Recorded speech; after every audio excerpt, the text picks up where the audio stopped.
से।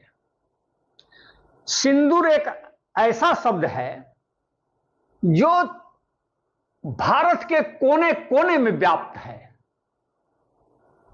आश्चर्य होता है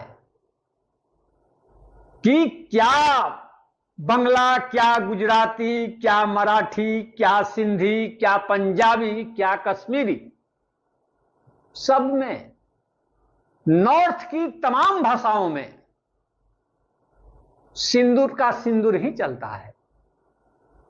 और इधर जो आस्ट्रिक परिवार की भाषाएं हैं, रांची, पश्चिम बंगाल, उड़ीसा में, जिसको अलग फैमिली माना गया है, जैसे संथाली, मुंडारी,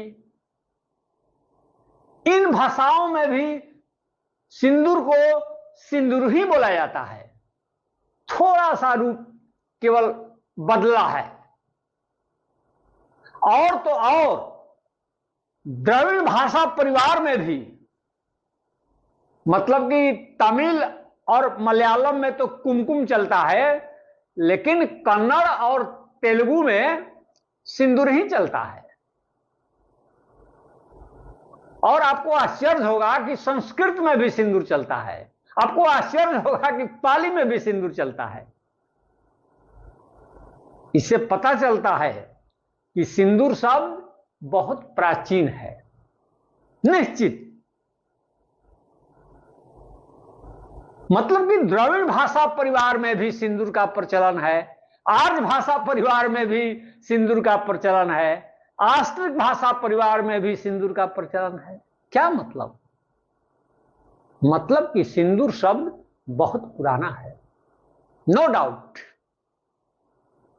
लेकिन अगर हम लोग सिंदूर का पर्यायवाची देखेंगे तो आप सबसे पहले ये देख लीजिए, ये डॉक्टर भोलानाथ तिवारी की किताब है पर्यायवाची शब्दकोश।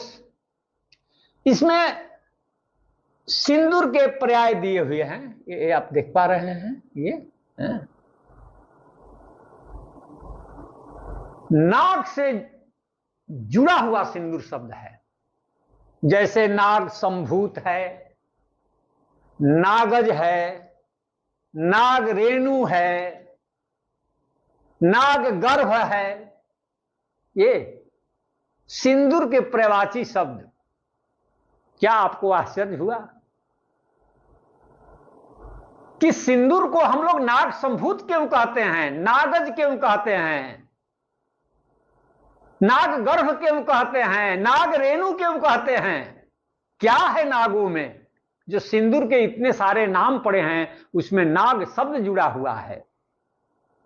ना आर्य जुड़ा है, ना द्रविड़ जुड़ा है, ना आस्तिक जुड़ा है, ना निषाद जुड़ा है। ये नाग क्यों जुड़ा है?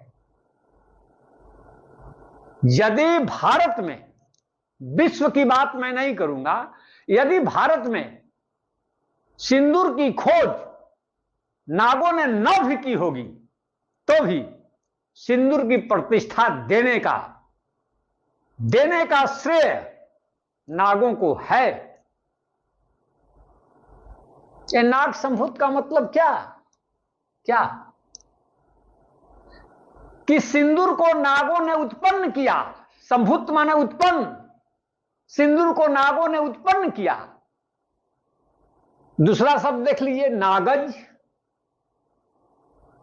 माने नागों ने जन्म दिया। किसको? सिंदूर को, इसलिए सिंदूर नागज है।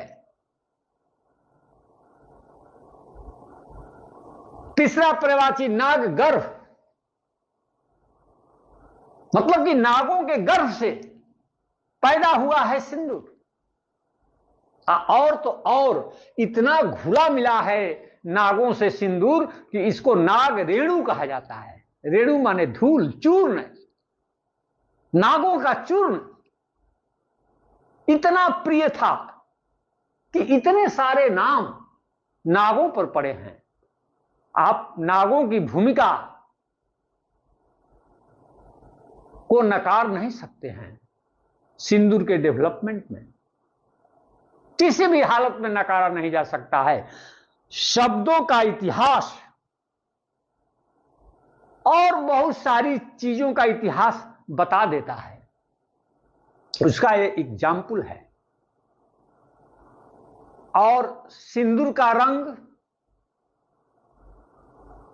पीलापन लिए लाल, ये है सिंदूर का रंग पीलापन लिए लाल।